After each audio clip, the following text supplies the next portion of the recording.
가정예배 말씀 제목 사명을 이루게 하여 본문 사도행전 20장 17에서 32절 서론 에베소의 소유사태를 겪은 바울 일행은 마게도냐와 빌립보, 아소 등을 돌며 복음을 전했습니다. 특히 바울은 아가야 지방의 교회를 방문해 성도를 위로했으며 드로아에서는 창에서 떨어져 죽은 유도고를 살리기도 했습니다. 이 시기에 가장 극적인 사건은 밀레도에서 에베소 교회 장로들을 초대하여 바울의 고별 설교였습니다.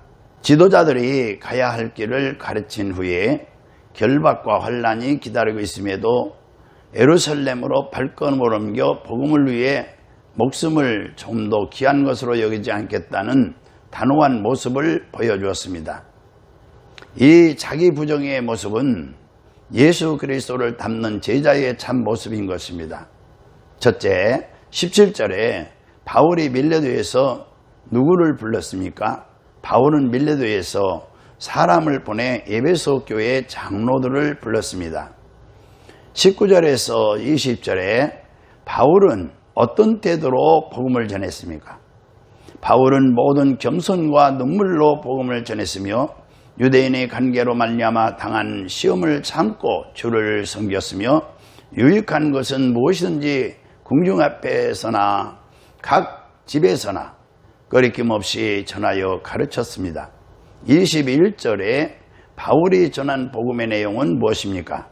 바울은 유대인과 헬라인에게 하나님께 대한 회개와 우리 주 예수 그리스도께 대한 믿음을 증언했습니다. 바울이 에베소에서 장로들을 초청했습니다. 장로들은 늙은 나이가 많은이란 뜻을 지닌 말이지만 지혜롭게 에베소 교회를 지도할 만한 인물들이었습니다. 바울은 디도서 1장에서 장로들의 자격 요건에 대해서 기록했습니다. 하나님의 청지기로서 책망할 것이 없고 한 아내의 남편이며 그의 자녀는 방탕하거나 비방받을 짓을 하지 않으며 불순종하는 일이 없어야 합니다. 또 제 고집대로 하지 않고 급히 분을 내지 않으며 술을 즐기지 않으며 구타하지 않고 더러운 일을 탐하지 않으며 나그네를 대접하며 선을 좋아하며 근신하며 의로우며 거룩하며 절제하며 말씀을 그대로 지켜야 합니다. 장로들의 임무에 대해서는 우선 구제에 대한 일을 하고 교회를 잘 다스리고 바르게 가르쳐야 하고 병자를 돌아보아야 하는 것입니다. 그러므로 바울이 에베소 교회의 영적 지도자들인 장로들에게 자신의 고별 설교와 권면을 한 것은 매우 적절한 일이었으며 모든 에베소 교인들에게 전한 것과 같은 것입니다. 22번째 23절에 바울 앞에 벌어진 일은 무엇입니까? 오직 성령이 각성해서 내게 증언하여 결박과 환란이 기다리고 있다고 말씀했습니다. 24절에 복음을 전하기 위해서 바울은 어떤 각오를 합니까? 바울은 내가 달려갈 길과 주 예수께 받은 사명 곧 하나님의 은혜의 복음을 증언하는 일을 마치려 하면은 나의 생명조차 좀 더 귀한 것으로 여기지 않는다고 말합니다. 31절에서 32절 에베소 교회의 장로들에게 특별히 당부하는 것은 무엇입니까? 바울은 에베소 교회의 장로들에게 3년이나 밤낮 쉬지 않고 눈물로 각 사람을 훈계하던 것을 기억하라고 요청합니다.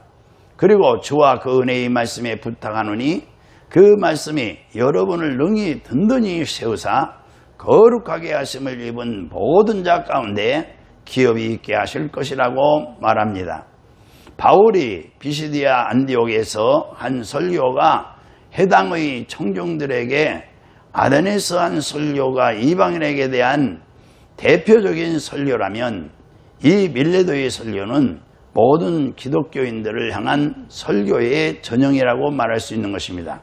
이 설교의 중심 내용은 에베소의 바울의 사역과 예루살렘에 가고자 하는 바울의 현재 계획, 바울 자신과 에베소 교회의 장례를 다룬 것입니다.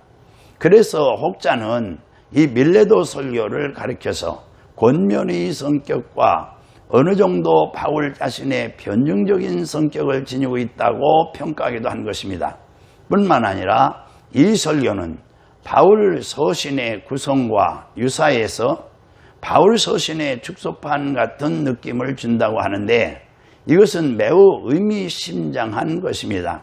왜냐하면 본서 전체를 통틀어 그 어느 곳에서도 바울 서신에 대해 자세하게 증거해주는 기록이 없다는 사실에 비춰볼 때 이런 특징들은 매우 중요하게 부각되기 때문인 것입니다.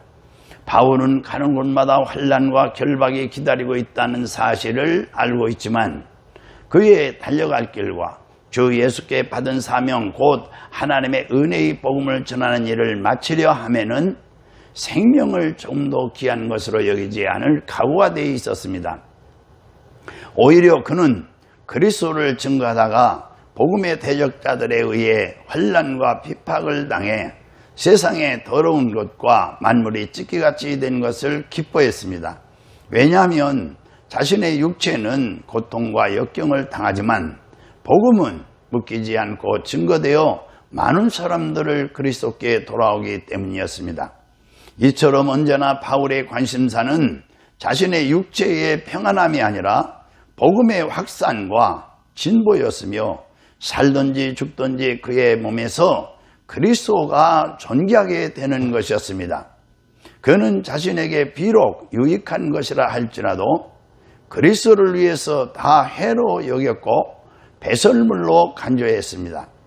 이처럼 성도들의 관심사도 그리스도가 돼야 하며 그리스도의 영광을 가리는 것이라면 그 일이 아무리 자신에게 유익한 것이라 할지라도 과감히 던져버리는 결단이 필요한 것입니다.